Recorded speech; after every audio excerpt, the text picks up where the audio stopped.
Good afternoon, and thank you for joining us at the first of many virtual events here at the 32nd Annual San Diego International Jewish Film Festival. My name is Ryan Isaac. I am the Director of Cultural Arts at the San Diego Center for Jewish Culture at the Lawrence Family JCC Jacobs Family Campus. Thank you for joining us this afternoon. It's going to be a great panel with a couple local film experts and one of our filmmakers from this year's festival. I would like to introduce that filmmaker, Christa Whitney, joining us from Western Massachusetts. Christa is the director of the Yiddish Book Center's Wexler Oral History Project, a growing collection of more than 1,000 in-depth video interviews about Yiddish language and culture with people of all ages and backgrounds.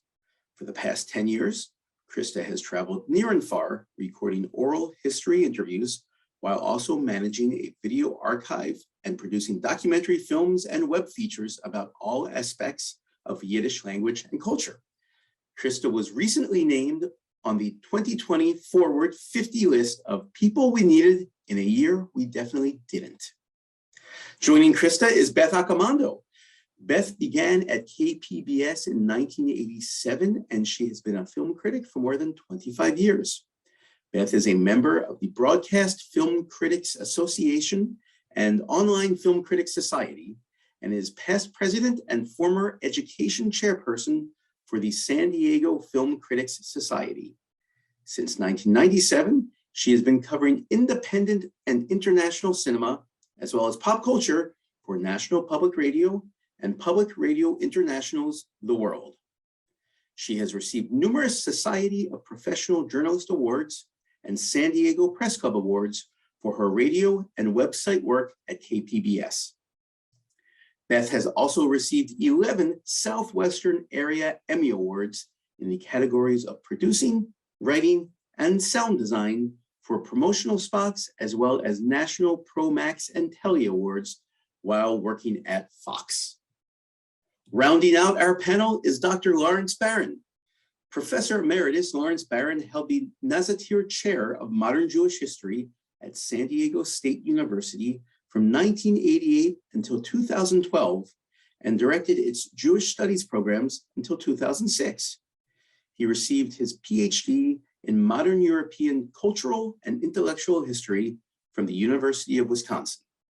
Dr. Baron has authored and edited 4 books, including The Modern Jewish Experience in World Cinema and Projecting the Holocaust into the Present, the Changing Focus of Contemporary Holocaust Cinema.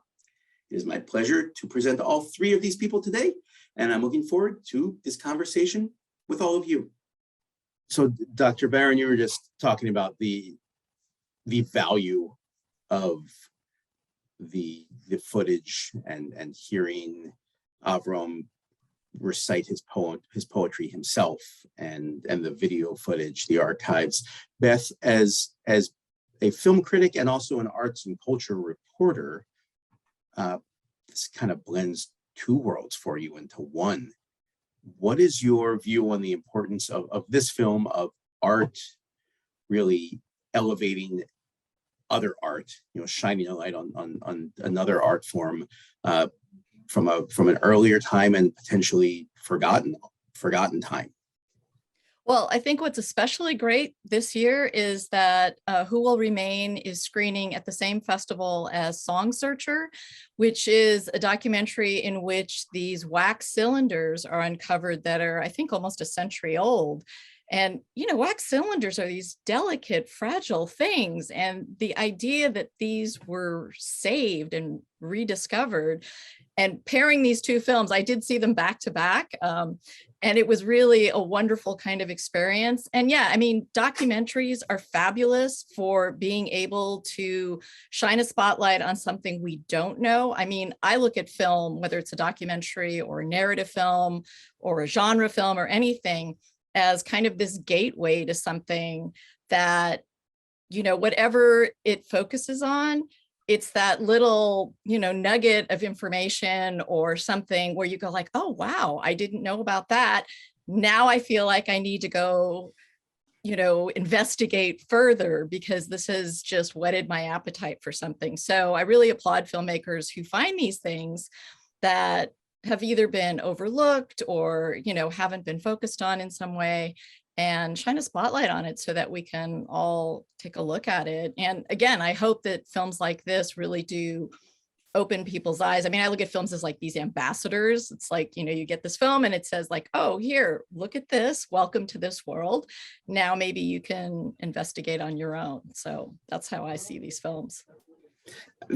I'm glad you said that, Beth, because I was thinking about both you and Laurie with this film, and I was curious, what was your next step after watching the film, or what did you make a note of that you might explore moving forward? Well, for me, one thing that I did is I started to look to see what kind of Yiddish cinema there was still available from like the 30s, which I am not familiar. I mean, I just started investigating like Russian film recently because I found this wonderful site called the Russian Film Hub. So with this film, the fact that this and the Song Searcher led me to believe that there were these, this archival material that existed in some way, shape, or form. And then I started looking at, what happened with film and what's still available with that. And I mean, I'm sure a lot of it's been lost, but there are still quite a lot of films that you can find even streaming for free. And so, that's another place I can take a deep dive that I'm looking forward to. I was just going to say there's loads. I mean, the National Center for Jewish Film has many of these things for sale, and they've remastered a lot of them, so they're a lot better. But you can get so many of these. I forget the name of the website that has free Yiddish films. Usually the quality isn't as good, but it's certainly worth seeing. And they're so rich. They're from an ethnographic point of view and historical point of view. And sometimes watching them, in retrospect, you realize what happened afterwards. So it's again a kind of archaeology that just tells you about a world that has disappeared.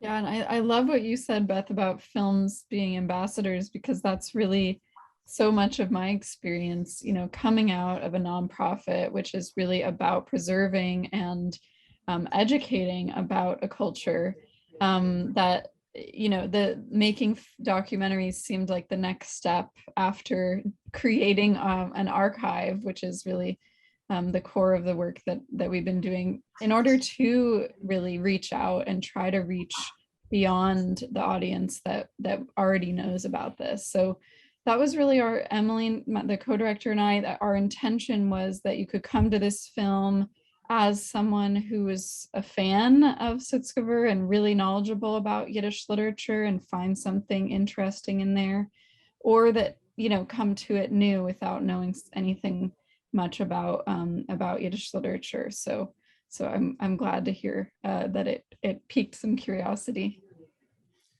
Christa, now that this film is out there, what's it do for your career? It doesn't have to be a "what are you doing next" question. But I'm just wondering, now that that next step from the archives is the filmmaking, what do you want to do with everything else? Yeah, I mean, in a way, I think it's been building up to this, having made several short films beforehand. I think, one thing, the honest answer is I know how long and how much effort it takes to make a feature. So, it took us 5 years to make this film. And so, just realizing that, I feel I'm a little less naive about what diving into a feature film project would mean.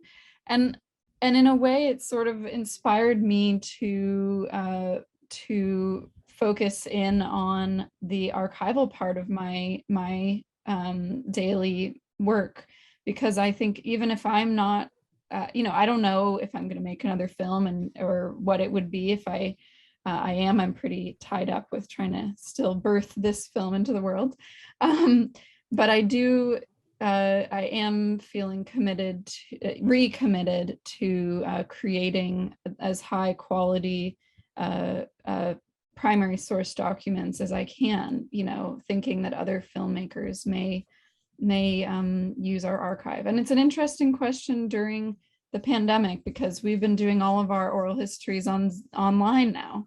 And so that really changes. As a filmmaker, I know we're going to have this whole period of, what are we going to do with all this Zoom footage? Are people going to be able to use it in documentaries? And as someone who's been so committed to really creating high quality video recordings, it's been a bit of a, mind-bending experience to accept Zoom as the platform. Although, of course, it's opened up all kinds of connections, as we know. That's great. Part of the mission of the San Diego Center for Jewish Culture and our film festival is to build community around Jewish cultural arts, and serve as a bridge not just to the Jewish community, but to all communities in the San Diego region. When I learned that you, Christa, are not Jewish, it made me even more proud to be a part of this, and to have friends out there who are doing this work and preserving Yiddish culture and Jewish traditions. What led you down this path, and how does it feel to be such a staunch, supporter and backer of it? Yeah, well, Avram Sutzkever is really part of my Yiddish origin story, I'd say. I discovered his writing in translation in a course on Holocaust literature taught by Justin Cami at Smith College, where I did my undergrad.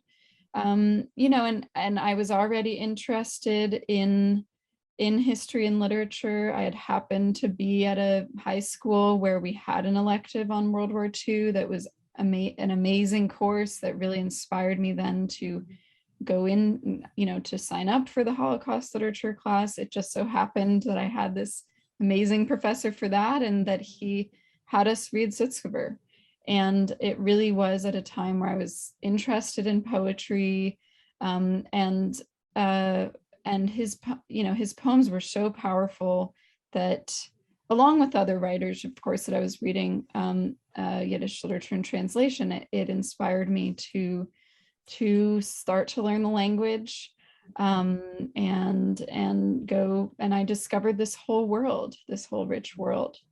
And I'll just say on a personal note that, speaking of connections, that my grandmother grew up in San Diego, so it's a really nice sort of coming full circle to sort of outside of the Jewish world.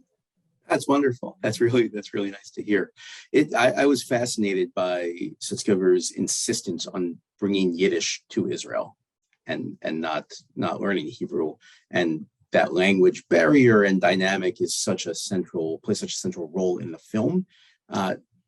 Dr. Baron, I'm curious from a historical perspective, language as both barrier and as a window into the greater exploration of culture and the history, then what's your understanding of that, and how do you view that? Well, this whole issue of language in Israel is a really amazing story, which we tend to overlook. I mean, we assume, Hebrew is the language that they're going to speak. Well, no, Hebrew was a holy language. It was a language.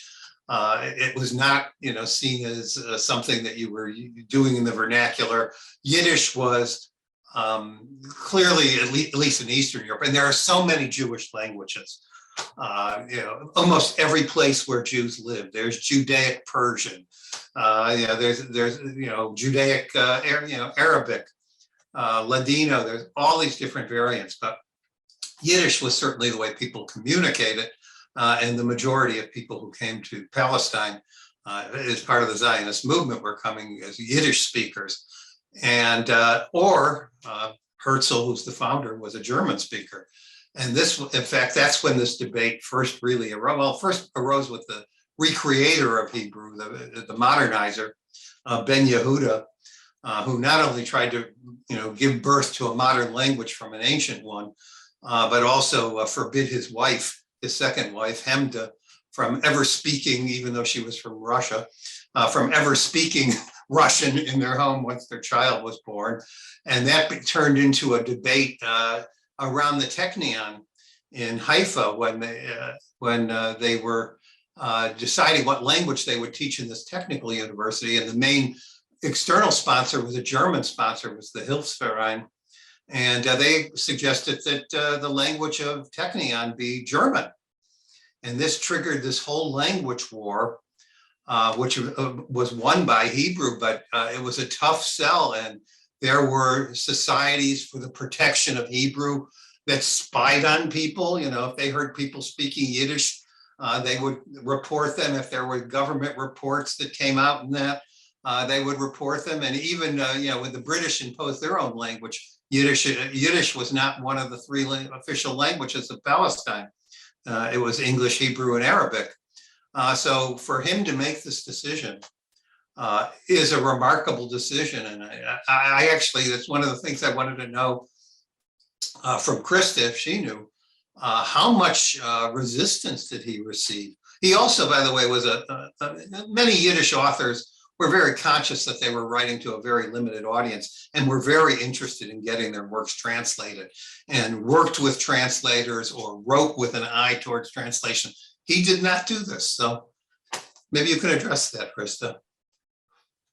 Yeah, I mean, it's a great question. I think, well, first of all, I should say that Sutzkever knew a lot of languages. He knew Hebrew very well, and he knew Polish very well, Russian, probably other languages that I'm not sure about. So it is, you know, that choice, I think it's an open question in a way, but it's also a question so central to Yiddish culture, the decision to maintain one's native language and to maintain making art in one's native language. I mean, it's hard for me to imagine making art in one of my second languages. I know it's possible. I have a lot of some of the contemporary Yiddish writers are not native speakers, for example. But it was an act of defiance. I think partly it was Sutzkever's biography that gave him a bit of a special status in Israel. The fact that he was already very well known, that that Ilya Ehrenberg so supported his work in the Soviet Union. He really was a literary celebrity already when he arrived in 47. So, and he knew these were his contemporaries who were Golda Meir helped them get to Palestine. So he had some connections, but it's true also that he was working against the culture, the sort of the mainstream sort of new Israeli culture that was being developed, and even the laws. But that sort of, it speaks to me, and I think Hadass makes this connection beautifully. When she speaks about him, the way that he is defiant in so many ways throughout his life. You know, he doesn't write the poetry the way that the literary group would want him to in order to get in. He doesn't give up writing even when he's hiding in, literally a coffin at one point in the ghetto. He doesn't. He fights back, and sort of that literary fighting back, that artistic fighting back, I think is a through line for him. And if he could write Yiddish poetry through the horrors of the Holocaust, why would he let these people, his contemporaries, tell him he couldn't do it in Israel, the state of his people? That's a good point there, Christa, that touches on part of what got him through the Holocaust, of believing that if he kept writing poetry that merited kind of acceptance into the poet's canon, that he would deserve to live another day and keep going that way. It's fascinating. Beth, I'm wondering, as we're discussing this intersection of culture and the language and the arts. You have such a breadth of experience of, you know, films from all cultures. And I know just all the festivals we have here in San Diego. This must be a common story. There must be some common threads between cultures with this type of story. Are there others that come to mind? Just comparable experiences for other religions or people of other beliefs?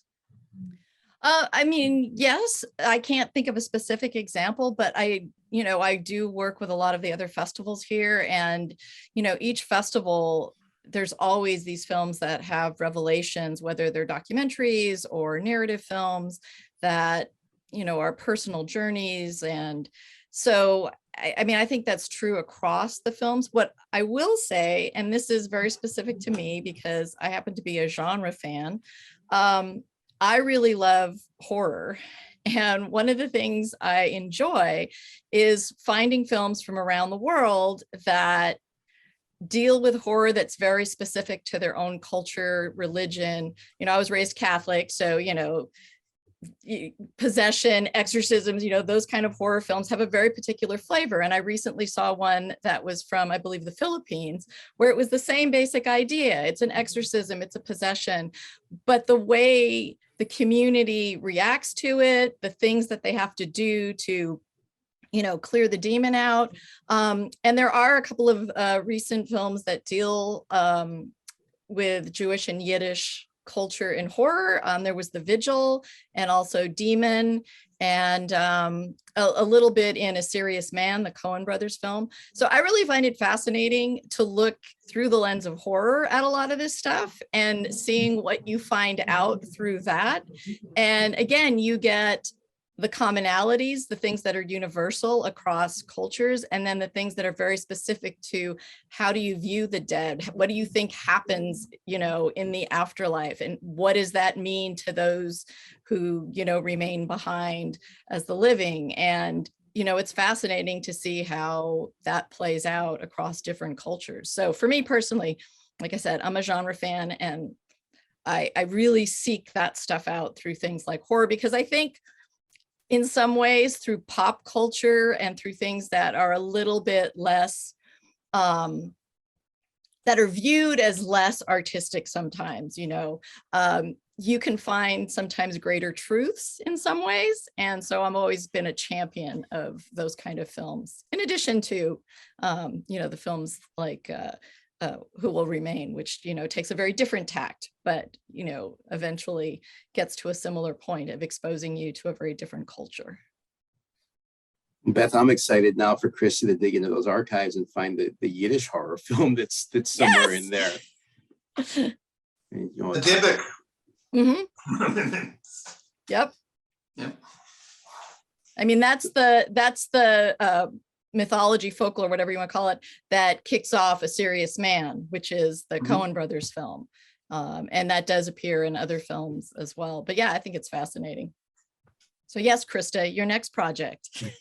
Yeah, and I think that even though, of course, it's not a horror film by any means, I think it's interesting to think about Sutzkever through that lens of sort of there is a spirituality that is and a thinking about death. If you think talking about the angel of poetry and how he's making a pact with this angel in order to, survive through doing through writing poetry of a certain caliber. And there's that moment in the film where he talks about the power. He really believes that poetry has a power beyond a power of salvation, potentially, the way that he's going through the minefield. I mean, the Holocaust is a horror genre in and of itself, so definitely connections there. But yes, the Ashkenazi folklore is full of amazing exorcisms and things like that. I was surprised in reading about him that, at least for that first year of his poetry or of the Holocaust, mostly it was a retreat into poetry. It was whatever he saw, and into nature. That he didn't relate this to historical things. He wasn't like a lot of the other people trying to record the atrocities, but rather to see sort of meanings that, well, there's a, you know, where there's death, there's rebirth. And it took him a good year and a half to 2 years before he started doing what most of the other people, relating it to Jewish history, to other disasters, you know, to Bible. And really dealing with the horrors that were going on. Rather remarkable on his part. Christa, I really was fascinated by his granddaughter Hadass, by her struggles to find the right emotions at times, where she knew she was supposed to be feeling more than she was. There was that walk through the forest where, like, what was it, 800,000 Jews were killed and maybe 200,000 others. And she just stops and looks around, and she understands the gravity of the location, but can't quite replicate that feeling for herself. You do an incredible job of conveying that onto the screen. Did you have any moments with her in discussing those? How did you focus on that part? Because I think it's really a key element.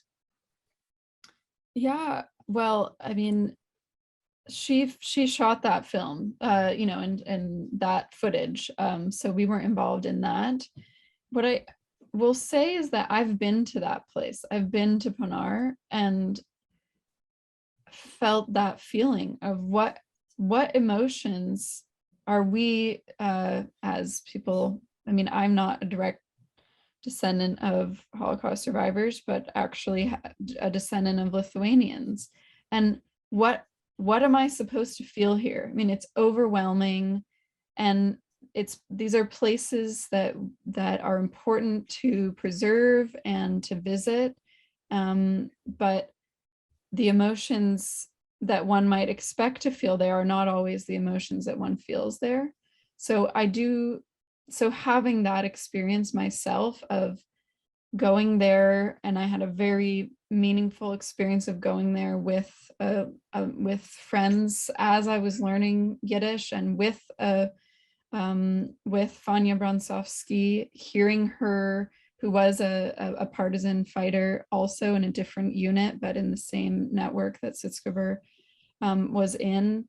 So yeah, I think that was really the you know, you read about something and you understand the facts, but how to integrate that, and how I think anyone who studies or thinks about genocide, you know, or I don't know, certainly I have had that experience of, I don't know exactly how to integrate this information. It's overwhelming. So that certainly helped shape how we approached that. But yes, it's an amazing and insightful moment. And I think so interesting to me in the film is how it really speaks to, what does it mean to be third generation? What does it mean to be a grandchild of a survivor of the Holocaust, and how does that mesh and not with growing up in Israel and the way the history is taught as it connects to the family stories, as it relates to the land. Yeah, so I was pleased to be able to explore those issues. And you talk about that third generation. There's also that moment, is it when she returns to Vilna and she's looking for where there should be a cellar, and there's this regret where she's realizing she could have asked her grandfather not too long ago, and now she can't.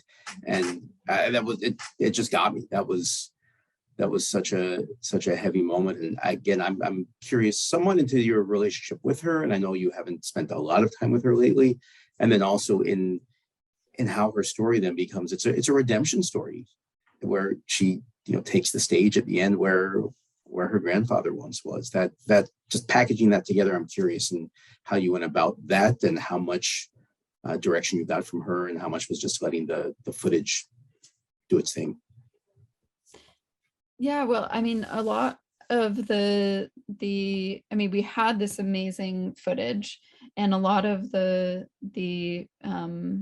so we had the materials to work with, and then putting together the narrative was really a project that Emily, the co-director and editor, and I worked on closely. And it was not, I mean, it wasn't always easy. We had these sort of three competing narratives in a way.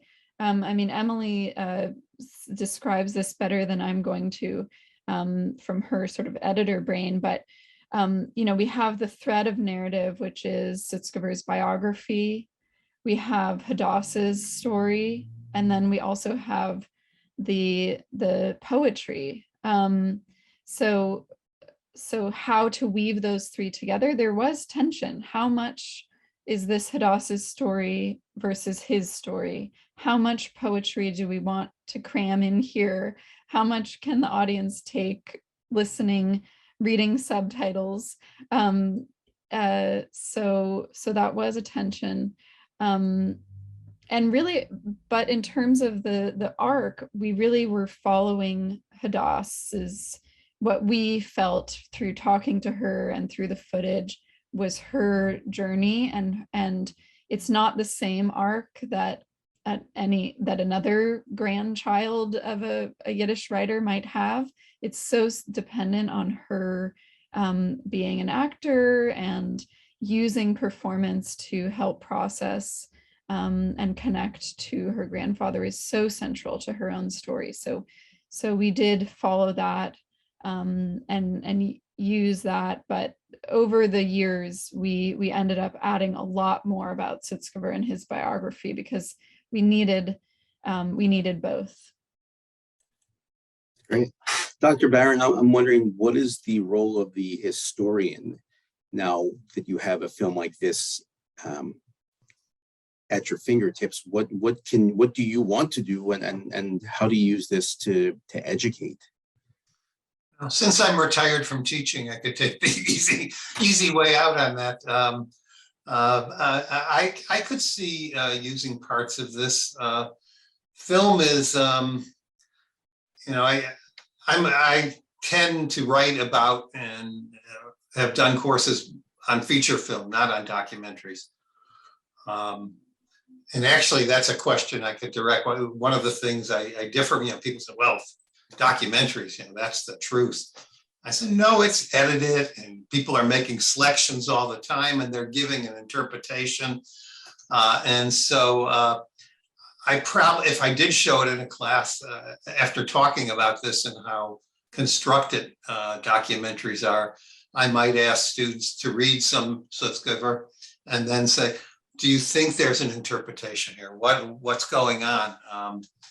How much is this, you know, through Hadassah's eyes and not necessarily how Sutzkever would see it? And so that's what I would do with it. But like I usually, you know, I would show documentaries, but in a more, you know, usually in a critical way. And Beth, similar question to apply to you. I'm curious, as a film aficionado and critic, what do you do with this? Where do you go from here, and you know, how do you let it impact the way you view future films? Well, again, I see films as always being this gateway to something bigger. They're always, for me, films are always for me a starting point for something. So this in particular was not something I was familiar with. I was not familiar with his poetry before I saw the film. So, you know, that's where I want to go with it next. And, you know, we're talking about documentary, but nowadays documentary is so broad in terms of the kinds of documentaries. And this year in particular, you know, we have this film Flea, which is a completely animated documentary because all they had to work with was an audio interview. So what do you do to bring that to life. And so I think, it's so broad in terms of what a filmmaker can do with the material they have, and how creative can they get, how much can they turn it into more of a narrative film as opposed to, a film that's a document. So there's so much out there that's exciting just in terms of seeing how different documentaries are. So, part of what this film also inspires me about is like, what other documentaries are there about this? And having this and Song Searcher together again was this really nice combination of seeing not the same topic, but, exploring something from different angles to, give you some insight into it. So, and, when you were having the earlier discussion about Hadass and Christa, being at this location and not knowing how to feel, I do think that there's this sense of when something is too big, like it's hard to process it. And I just recently saw the documentary, Who We Are, which I forgot the subtitle on it. I think it's an exploration of racism in America. And one of the things that I thought was really effective in terms of what they did in particular was when they went to these historical sites, a lot of times it was related to a very specific single person. And when it's at that narrow focus of being able to look at what happened to one single individual, like I think the emotional swell, because Ryan, you mentioned that, when she said, oh, I could have asked him about this, you felt this emotion. And I think that from a filmmaking point of view, whether it's narrative or documentary, it's that moment where you can make it very kind of very, very personal. And those are the moments I think that have the biggest impact on an audience because it's the most identifiable. And so, your film hit it there and, maybe you felt like, oh, she felt like, oh, the moment should have been here when I was at this place of such historical significance. But I think you feel the emotional impact a lot more from that very personal, like, oh man, he was my grandfather. I could have had this moment to find out details and information and I missed it. So, I think that's a part of what art and documentary can do is kind of make it that very personal thing. That's great, Beth. I saw when we were talking, you unmuted, and I thought it looked like you had something to say. I'm glad that you got it out. That was it. Yeah, I was thinking like, oh yeah, I just saw that film because it was those very personal moments when you hear a story of one person who, was the victim of, racial violence in a very specific sense, in place, has a lot more force, I think, than hearing big statistics or, like this is what happened. And to all of our friends in the community with us right now, the film did make its West Coast premiere yesterday. It will be airing again. It was screening again at VJ on Monday at 10:30 a.m. So anybody who wants to come out and experience it in the theater, there's that opportunity. Otherwise, you have the next 10 days to enjoy it virtually. Christa, I'm wondering, for those who have seen it, those who might be seeing it sometime soon, is there like a little filmmaker note that you have for us, or something that you can toss in there that you want us to be thinking about that we might not be when watching the film? Well, or you can pretend that your mute's not coming off and then. Yeah, that's a hard question. Yeah, well, I do think thinking about the question of whether it's Hadass's story or his story or both is kind of interesting.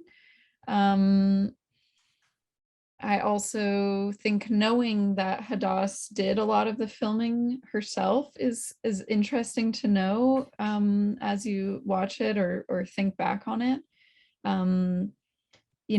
The role of an actor and how an actor is telling her own family story.